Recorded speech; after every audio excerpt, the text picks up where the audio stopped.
So what would you say is the single differentiator between somebody who, as a kid, you want to sign up for the SEAL team? You know, you have to enlist and everything else, but your whole idea is I'm going to be a SEAL. So what do you think is the single differentiator if it's not a specific physical fitness kind of a frame? That is the $1,000,000 question that everybody that I know of within the community and even outside the community that wants more special operations fighters have been trying to figure out. And the short answer is nobody really knows. You know, I can say personally, I think that, you know, one of the, I think more accurate sayings I've heard is it's a common man with an uncommon will to succeed. It is probably the closest thing, but it really boils down to just an absolutely unwavering level of determination to finish whatever your task is, you know, and you know, some people have that in some ways that you think would transfer over and it doesn't. And some people don't have it in ways that you'd think would transfer over and they still manage to make it. And again, you know, as an instructor, having seen hundreds, I mean, a couple thousand, well, I'm trying to think how many students went through during my time. It was over 1,000 that tried to make it. And, you know, a couple hundred made it over a 3.5-year period. There really is not a common denominator other than a guy that just will not quit.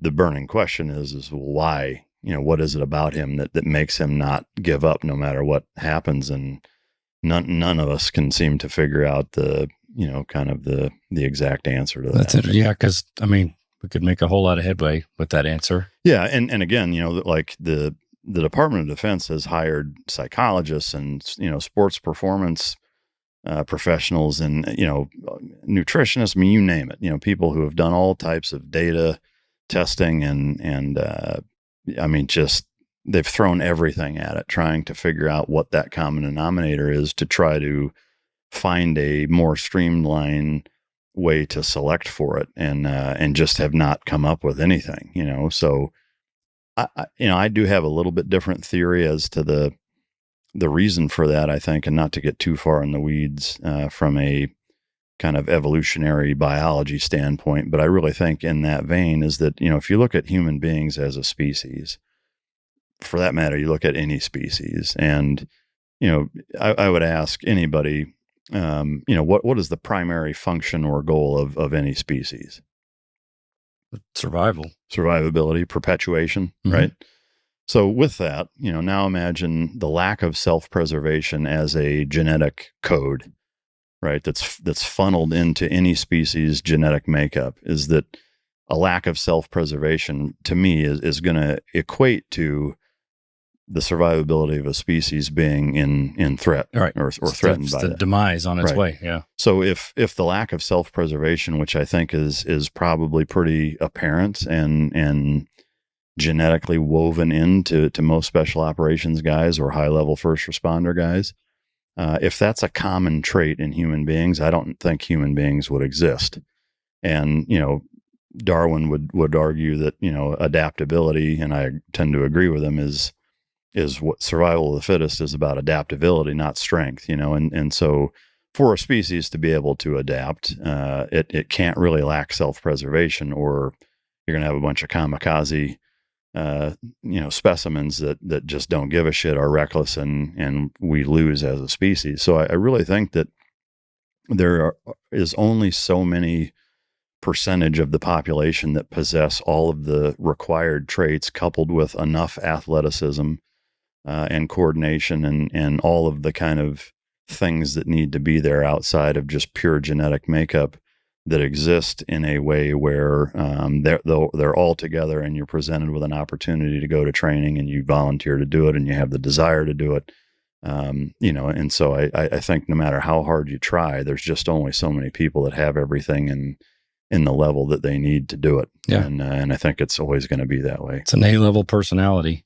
So do you find yourself, I always would be in a situation where it was really traumatic, whether bullets are flying or it's just a grotesque scene or a whatever. And at work, you just have a different frame of mind, where I feel like if I'd driven up on this circumstance, let's say, a body parts everywhere, whatever, things that I'm sure you've experienced. It would affect me differently on a personal level if I was just Joe Civilian driving by it versus being in business mode where something needs to be handled or somebody needs to be defended, or we need to cordon off things. I need to assign people to do this or that. Yeah. Did you find that you had kind of that split personality? Is that sort of a survival mode, or do you find that's where PTSD kind of comes into play with a lot of the guys who have seen all that stuff and just can't make that separation?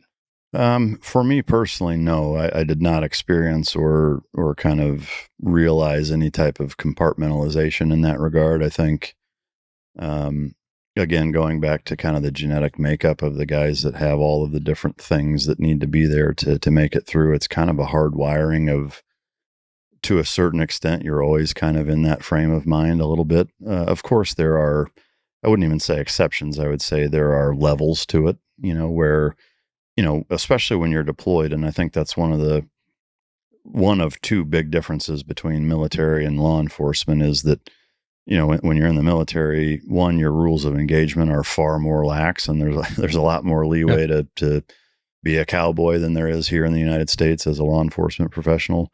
But also in that, when you're in the United States, your training.